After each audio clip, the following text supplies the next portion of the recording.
while your day is winding down.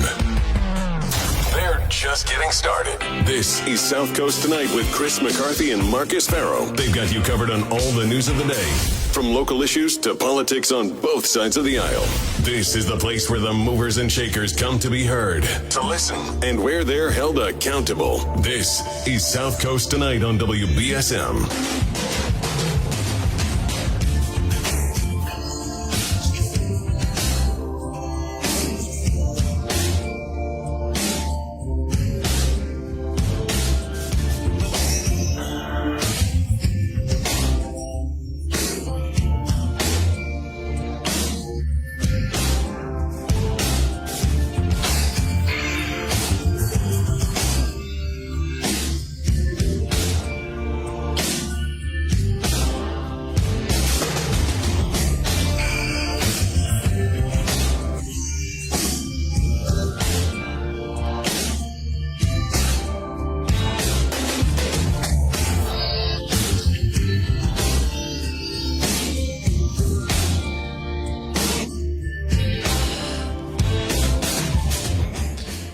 Good evening. Welcome to South Coast Tonight. I'm Marcus Farrow.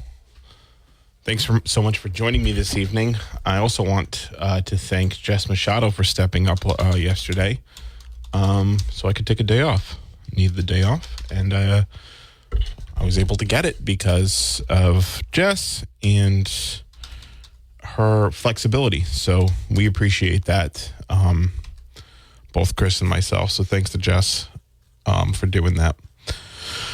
508-996-0500. We've got a good show for you this evening. Bristol County Sheriff Paul Heroux is going to be calling in the 8 o'clock hour. He had a media availability yesterday for after the incident at the jail. He shared some pictures.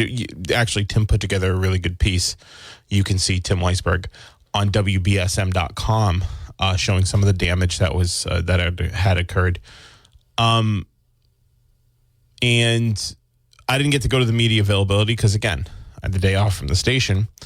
So I asked him if he wanted to come on and just, talk to you all about it, about his remarks and some of the aftermath. Now that the smoke's settled from that,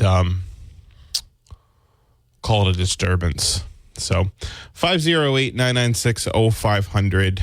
I've been told it's not a riot. I'll ask more about that in the 8 o'clock hour. And yeah, we'll talk about that. Some of the, like I said, when the dust is settled, some of the details on the jail incident. So 508-996-0500 is how you can get on the program. We'll also take your messages on the WBSM app. It's kind of funny. I was listening a little on Friday, even though I was at the event, and I didn't get to listen much yesterday. But I do see some app chat messages into South Coast Tonight from yesterday, where some people are like, "Well, I don't remember this ever happening under Sheriff Hodgson," and just because you don't remember something doesn't mean it didn't happen. Because it did happen under Sheriff Hodgson. He talked about it actually when he was here a couple weeks ago. He had said, "Oh yeah, I was there for the Easter." He was talking about the Easter riot in 2001, the riots in 1993, two under Sheriff Nelson. This stuff seems to be, I don't want to say par for the course, but it's not something that's never happened, and it's not something that's never happened under any particular sheriff in Bristol County, at least out of the last three: Sheriff Heroux, Sheriff Hodgson, and Sheriff Nelson. It's happened in every circumstance. But I still see some of these people in these app chats. They have this romanticized idea that Sheriff Hodgson would have propelled in there himself with a pack of dogs and just quelled 130 some odd inmates. So we'll talk more with Sheriff Heroux about the incident, sort of, now that everything's sort of settled, what happened, how much damage and all of that, and what more is there to say about it. But I don't know. I just thought that was funny. I looked at some of these comments. I heard some of it during the day at the station too. Some of the comments in South Coast Tonight, some of the talk during the station of the day, like, this wouldn't have happened under Tom Hodgson. I don't remember it happening. And again, I think your short memory isn't really evidence of something not happening. All you got to do is Google, guys. It's there. But 508-996-0500 is how you can join us this evening. We can talk about that. We can talk about what's going on in the city council. The ballot questions are up for an override. Up for the ballot questions are up for an override. I happen to think they're all dead on arrival, but we'll see on Thursday. We'll be here on South Coast Tonight. We'll give the updates as well.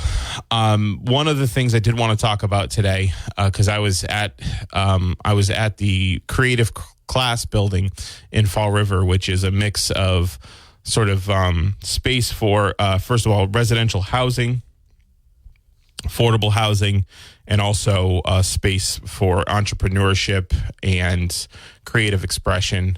There's, a groundwork building where they have E4All, which is a organization that helps local businesses. I saw actually the rooms were pretty full. The room was pretty full of people, that are members of groundwork working on stuff over there. And Governor Healy came, and Lieutenant Governor Driscoll went there for a business roundtable.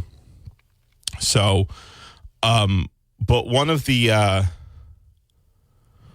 things that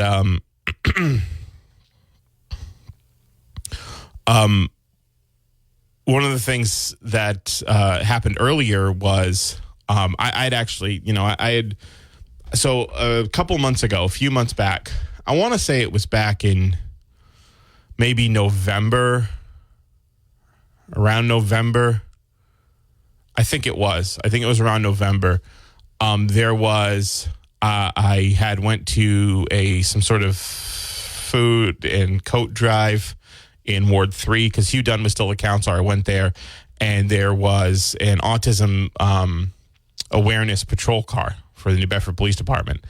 And New Bedford Police Chief Paul Oliveira was there at the event with the squad car. And he said, he's got, he had this, he put I don't know if it was a paint job or a wrap, but they put the, sort of the colorful puzzle piece motif on the car with the New Bedford Police Department crest, and it says New Bedford Police Autism Awareness under it. It's a really nice looking car.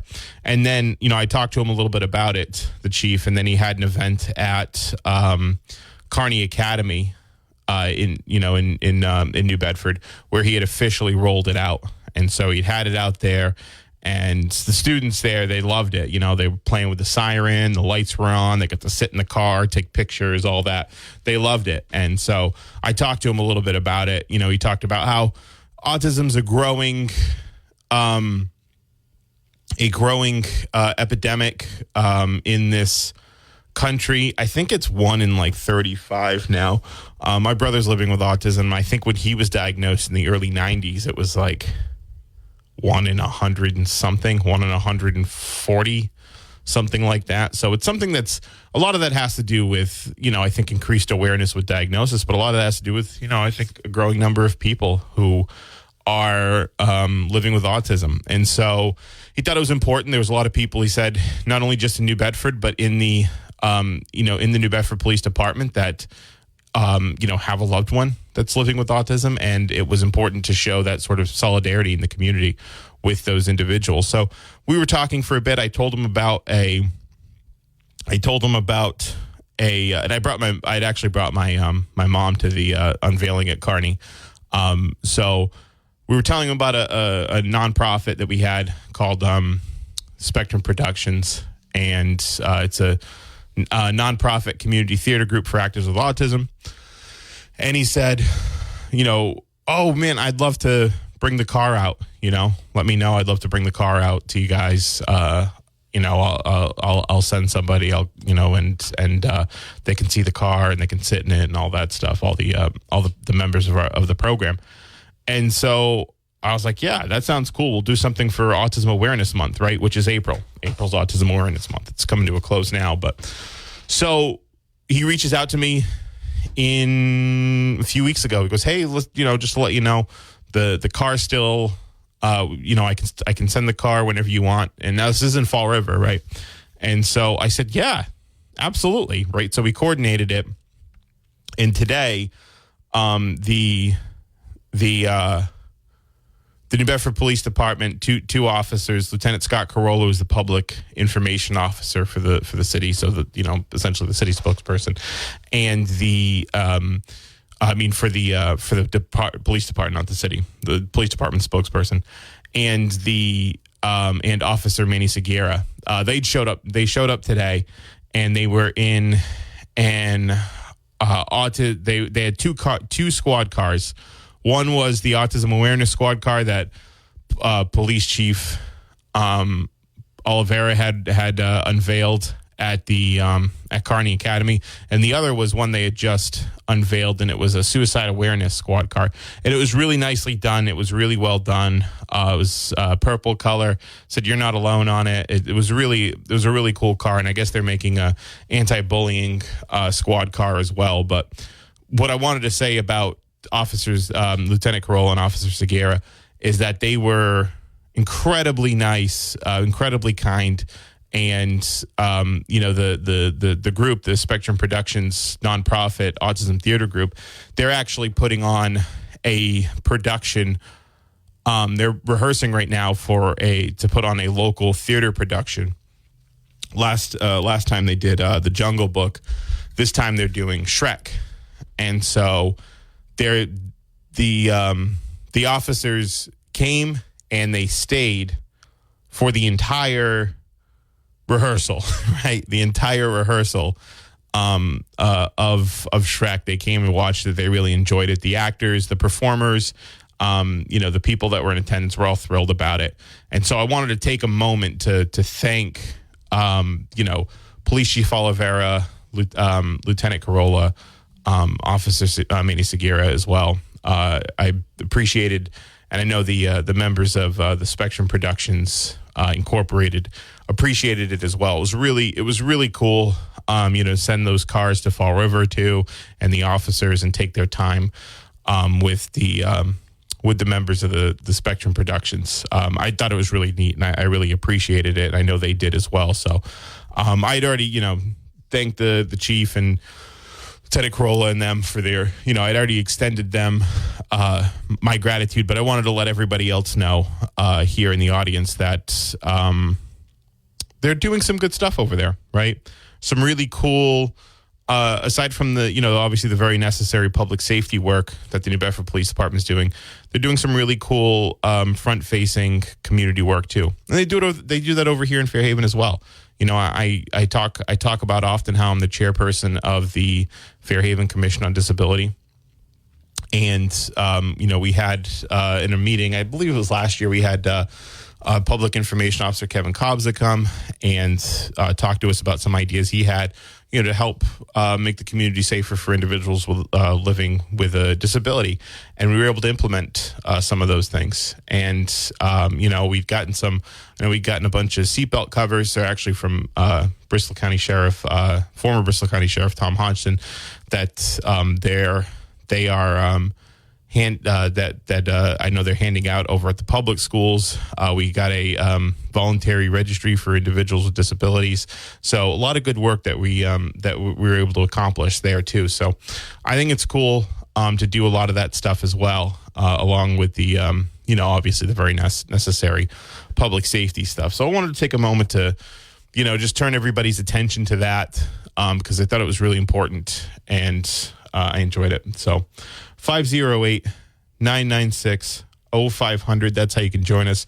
We can also take your messages on the WBSM app chat. Again, we have Bristol County Sheriff Paul Heroux. He's going to join us in the 8 o'clock hour to talk more about the events that transpired. Tomorrow, we have Mayor we have Mayor Mitchell on at 7, and he's going to do his thing where he goes on Tim's show, and then he joins us later. And so we'll be talking to Mayor Mitchell tomorrow, and then we've got guests planned out for the rest of the week. Chris Hendricks is coming on Friday. It's budget week up at the State House. So, actually, Chris was supposed to come on last week, but with all the stuff that was happening on Friday, I said, let's reserve some time where, we can really give more attention to the important work that the state legislature, the state delegation's doing up at the legislature on Beacon Hill. So we moved that to this coming Friday. We'll be talking to him. Thursday's a big night because Thursday we have the 3 ballot questions, right? The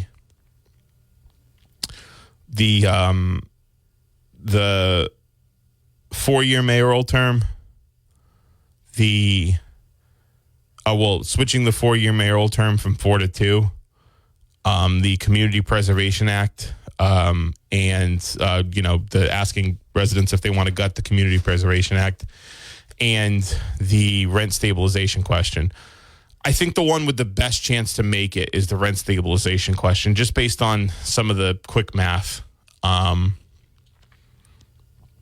that I've done, the sort of, just rough estimates that I've done based on on-air conversations we've had here and conversations I've had with other councils. I think that's the rent stabilization question has the best chance to survive. I just don't know if it will. I think CPA question, Linda Morad's proposal to gut the CPA, that is DOA. That's completely dead on arrival because most councilors have come to their senses on that one. I think, part of it is, I think taking a moment to step back and realize, okay, wait, hold on 1 second, and then realize, what exactly that proposal could do. I think the other bit is that, hearing concerns from their constituents. So looks like that question's DOA. But 508-996-0500, tell you what, let's go to the phones. Good evening. Hello. Hi. My name's Heather. Hi, Heather.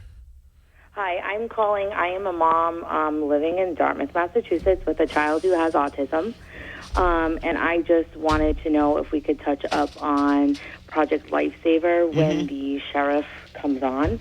I just have a couple of questions about why the program is ending, what his recommendations are for us families who are so desperate to keep our children safe moving forward. Sure.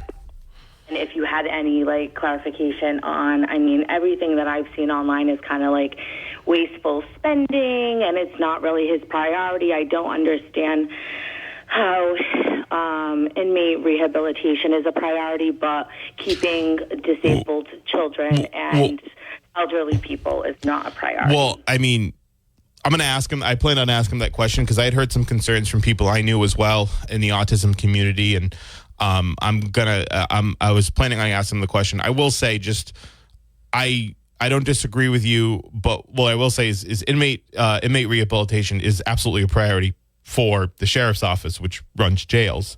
I agree that it's important, but I don't think it's more important than keeping disabled people safe. Fair enough. Listen, I know that there's $1.5 million in programming. $1.5 million he says he wants to redirect to running the jails because I think one of those programs was Project Lifesaver. I was gonna ask him about it. I did see the piece somebody had written somewhere about that about their concern. So I'm gonna ask him about it. I don't know too much about the reasons why. I know beyond the surface level stuff, but I did plan on asking him. I do appreciate that. Thank you very much, and I will be listening in. So I appreciate your help. No problem. Thanks for the call. Bye. 508-996-0500. Just for a little background. So I talked to Sheriff Earl a little bit about this probably a week or two ago. Because he had his press conference, his 100 days press conference. And so basically what he said was he's there's a lot of programming like the Are You Okay program and the Slam tours, the Comfort Dog program that Sheriff Hodgson really I think had grown and prioritized. Sheriff Rowe has I guess a different vision for the jail or for the department than Sheriff Hodgson does, and so he said that there's $1.5 million in programming that he's going to redirect into there's $1.5 million that he's going to redirect back into the prison because he said, basically those other programs have nothing to do with running a jail, and that's the job of the county sheriff's department. So I talked to him a little bit about that, but I'll talk to him more. I know that specific program I think people had some concerns with. It's called Project Lifesaver. My understanding is that basically it's, bracelet location. It's like a GPS location for it's a bracelet that tracks your GPS location using a radio signal, and there are participating departments, public safety departments throughout the Commonwealth, really throughout the country. Bristol County Sheriff's one of them, I guess, until July. The Attleboro Police Department, I know, is another one. There's another few police departments, I think, in Bristol County, and there's a lot of police departments throughout the Commonwealth. I don't know how many other sheriff's departments. I know Dukes County does it. I don't know if any others do it as well, but there's a lot of participating police departments and public safety agencies. There's some fire departments, too, that handle it, too. 508-996-0500. Good evening. Hello. Good evening. Hey, what's up? Yeah, that lady, she made some great points and jogged my memory, too. I'd like to listen to the information you have for her when you discuss this with the sheriff, because she is absolutely right, but that doesn't mean it's going to be funny. We'll see, but that's interesting. A great caller, I think. And I think I am, too, because I'm pushing for some money for bipolar testing. And I actually believe it should be done before a person is arraigned, so it would be out of the hands of the sheriff. But he gets these people sometimes, they're erratic, and if you know that they're really bipolar, man, can you treat them and make them great citizens? You talk about rehab and eliminating recidivism. Excuse me, I have a tough time with that word. But there are so many unchecked people like myself, and I didn't come from a poor neighborhood. I just thought this is my normal. It wasn't. I was bipolar, and it changed my life when that was discovered. With medication, you talk about prison. Yeah. Having bipolar and not knowing it does put you in prison, because you find that you take third shift jobs you're not in contact with people, and you're saying, why am I doing this? You're bipolar, and you don't know it. Spending sprees, highs and lows. And I think a lot of these fellas would be a great service to them, and in the long run, great savings to the prison, to the corrections facility. But getting back to that lady, let's do her question first. But let's see if there's money for bipolar testing. I think it's one of those things that would prevent suicide. Yeah, absolutely. I think that would probably be another more of a DPH type of thing, but I think it's something that could be looked into. By the way, I got something for you. I'm a Magnavox guy, okay? In 74, Phillips took him over. Dutch Corporation took him over, but I still got my Magnavox, and that's Latin for great voice. And you have a great voice, because I have hearing impairment, and I can hear you always clearly. Thank you so much. I appreciate that. Thank you very much. You're a Magnavox. Great voice. Thanks. I like that. Thank you. It's good. It's good to have a good voice in radio. So, all right, listen, I'm going to take a break. I'll be right back. Welcome back. I'm Marcus, 508-996-0500, so you can join me this evening. We'll also take your messages on the WBSM app chat. Again, Bristol County Sheriff Paul Hero is going to be joining me in the 8 o'clock hour. Just, I think, we're going to talk about the stuff that happened at the the incident that happened on Friday, right? But I know there has been some concern. Someone called in. I've gotten some text messages from people throughout the last couple days, I think it's been, or last day or two, about Project Lifesaver, because there's some programs that Sheriff Hodgson had done that Sheriff Heroux, some of them he wants to continue, some of them he doesn't. And so we're going to talk about it. I'll ask him about that as well so that we can get a clear answer on that. Yeah. So 508-996-0500 is how you can get in the program. I mean,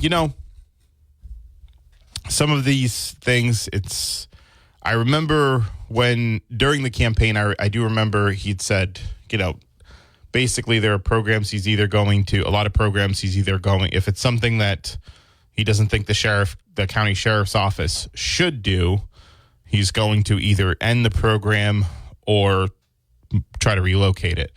Like the Are You OK program, he's going to try to relocate to, like New Bedford Police Department has a similar program, Councils on Aging, because that's more of a function, right? It's 135 people that participate in that program, and that's important, right? That's 135 people, but countywide. So he's going to see if the local Councils on Aging can handle it, or the police departments. I know there's the slam tours, which he said is like a scared straight, and said that there is some empirical data that suggests that. I mean, there's empirical data that suggests that scared straight doesn't work, and it actually traumatizes kids. So he's getting rid of the slam tours entirely. I know the comfort dogs, he's retraining to be drug sniffing dogs for the jail. And there are others, but we'll talk more about that with him when he's on. But until then, we'll talk to you at 508-996-0500. That's how you can join this evening. I mean, like, sometimes it just depends. Like, I don't know. My position on some of this stuff is that there are some things that are like really important, but not necessarily within the purview of a particular department, and maybe those functions would be more efficient or even better executed if they were handled elsewhere. I'm not entirely sure, but I think Sheriff Heroux will be prepared to answer the question that we have on Project Lifesaver when we ask it. When I ask him in the 8 o'clock hour. So 508-996-0500. There's a lot I actually missed on Monday. Figures when I decided to, I kind of had to take the day off, but when I decide to take a day off, we get, Tucker Carlson and Don Lemon get fired, and Joe Biden announces he's going to run for president again. Right. And I said that, I think I talked about that quite a bit, actually, with respect to Biden. It's, I think anybody that said that anybody that thought that Biden wasn't going to run again, that's more wishful thinking than anything. If you thought Biden wouldn't run again, I think he had made it very clear at the outset of his term and throughout his term that he is going to run. It is kind of funny, though, when he was running in 2020 for president, I believe he had told a group of donors privately that he is only committing to one term, but you'd wonder if that's just something that they all say anyway. But yeah, I mean, he'd made it very clear that he was going to run again. And I saw earlier today that Bernie Sanders quickly endorsed him. So, and I think that's very, very important, because that tells us that, one, he's not going to primary challenge Biden, and two, whoever, if there's anybody that's going to attempt to primary Biden, you're not going to get the support of Bernie Sanders, sort of the leader of the, I don't want to say insurgent, the more insurgent wing of the party, but definitely the more progressive, the wing of the party that would be more likely to challenge, would be most likely to challenge Biden, which is the more progressive wing of the party, like Rashida Tlaib, right? Or someone like that. it doesn't look like that's going to happen. Elizabeth Warren has said that she's running for re-election. She said it a bunch of times. She said Joe Biden's running for re-election, and so am I. Right? I'm supporting the president, and I'm running for re-election in the Senate.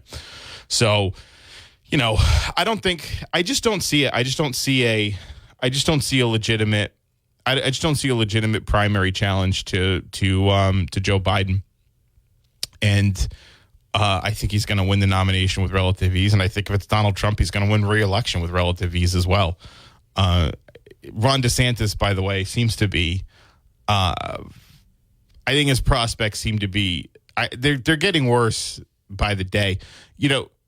It's one thing to It's one thing to be like romanticized as a candidate. It's another when you just start having the constant glow of, being in the constant like glow of the spotlight, right? When you are an ubiquitous figure, not just in politics but in anything, you've really got to tighten it up in terms of how you behave, how you present yourself, right? The things that are said about you. So, and just the smallest little thing can send your career into a tailspin, especially in politics, where, you look at Howard Dean, right? Who could have been the president, but he made an awkward yell after he won a primary, You look at Ron DeSantis now, there's that pudding finger story, which Trump's already running ads on, right? Trump's PACs, at least, are already running ads on the Ron DeSantis pudding fingers thing. If anybody hasn't heard, Ron DeSantis reportedly eats tapioca pudding with his fingers, which sounds gross because it kind of is. And there's an ad of him dipping his fingers in pudding, and of a guy dipping his fingers in pudding and eating the pudding, and it just says, it's comparing the dipping his fingers into the pudding with money that he's big spending that he's doing in government, like he's dipping his fingers, and the pudding's your tax dollars, and he's dipping his fingers in it. I think my criticism of the ad was they're not making the pudding finger thing like him eating it a little bit. They need to make it a little bit more visceral and like vicious. They're not doing that like good enough, but it's something. I think it's something that you can hit on. He also made a really weird face the other day. When he was addressing a reporter, like a really weird face. And that's the kind of stuff. And it sounds really stupid, right? Because you like a guy for their policies and their politics and all that. It sounds really stupid, but those are the type of things that really put people off in a presidential election. So it's something you got to be mindful of, and I don't think he's really been all that mindful of it. So yeah, that's my little take on Biden running for re-election. And if it's I think it's pretty clear who's going to win. 508-996-0500. We'll also take your messages on the WBSM app chat. I'm going to take a break. We'll be right back. This is South Coast Tonight. 1420 WBSM can now be heard on 99.5 FM. Young people are leaving foster care at the age of 18 with little support and few skills. The National Fund for Foster Children partners with individuals, businesses, churches, and civic groups to provide mentorship, training, and assistance to foster children. Teach a young person a new skill or help them with homework. You don't need to be a foster parent to help a foster child. To find out how you can help, go to fosterchildrenfund.org or contact us on Facebook, National Fund for Foster Children. Life is filled with many paths, but for Native American children, the most important path is the one that leads them out of poverty. It's a path that led me here to St. Joseph's Indian School. And 96% of St. Joe's students graduate high school. That's 10% higher than the national average. St. Joseph's Indian School is our path to a brighter future. Learn more at stjo.org today. This time next week, I'll be sick in bed with West Nile virus, thanks to a mosquito bite right in front of my house.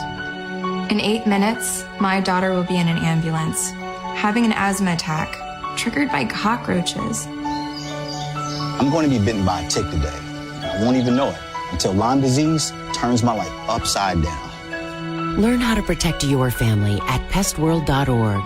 A public service message from the National Pest Management Association and the CDC. Take South Coast Tonight with you wherever you go. Stream Chris and Marcus on the WBSM app or get their podcast on the app at WBSM.com. Now, back to South Coast Tonight.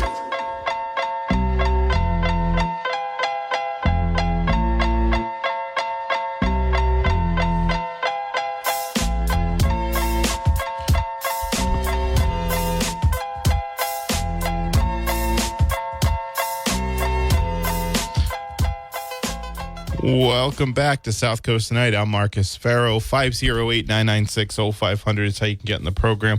We'll also take your messages on the WBSM app. Actually, if you have the app, you may have if you set your notifications. And if not, I think putting notifications on the app is really helpful. You can get alerts when there's important interviews. You can get alerts from breaking news. So a lot of traffic updates, weather updates, things like that. And it's all local, right? It's hard to find a product that gives you that type of regular updating at the local level. But the WBSM app does that. And so you can check it out. You can download it in the App Store or the Google Store, or whatever's on Android. I don't know. I don't have Android. I have an iPhone, like a regular person. But if you have an Android, whatever store you... Tim has an Android. I think Jess does too.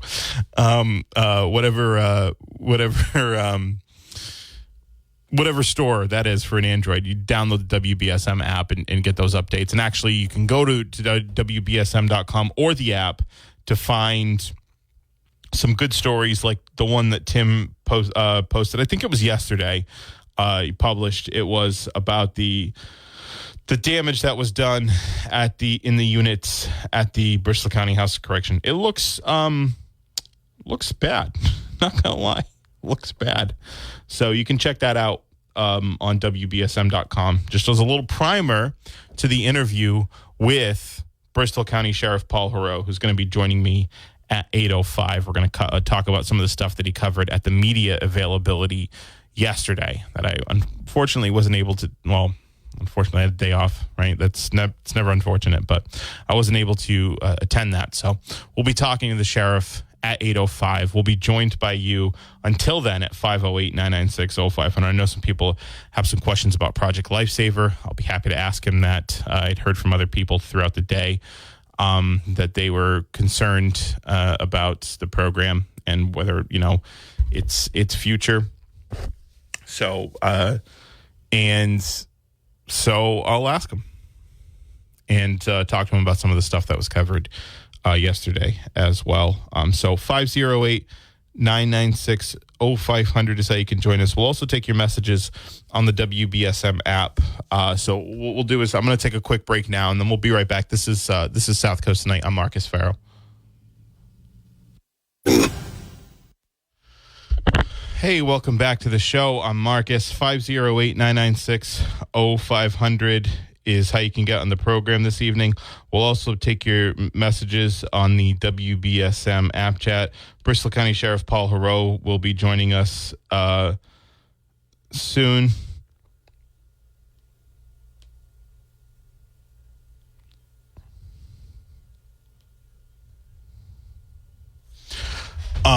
Bristol County Sheriff Paul Heroux will be joining us right after the 8:00 news.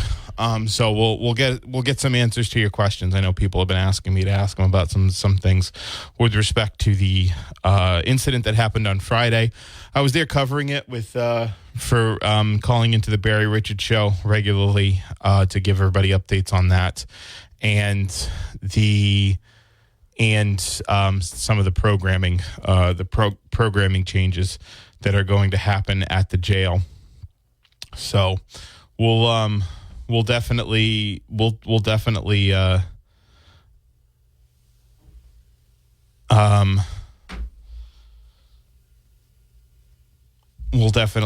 talk more about that with the sheriff at that time. So 508-996-0500 is how you can join us. And we can take your messages on the app chat.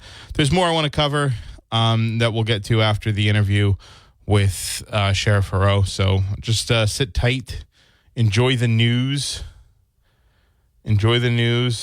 and we will we'll see you on the other side with the sheriff. So won't want to miss it. It's going to be a great interview. Stay tuned. I will see you on the other side here on South Coast Tonight. So I'll tell you what, play some Dr. Dre to play out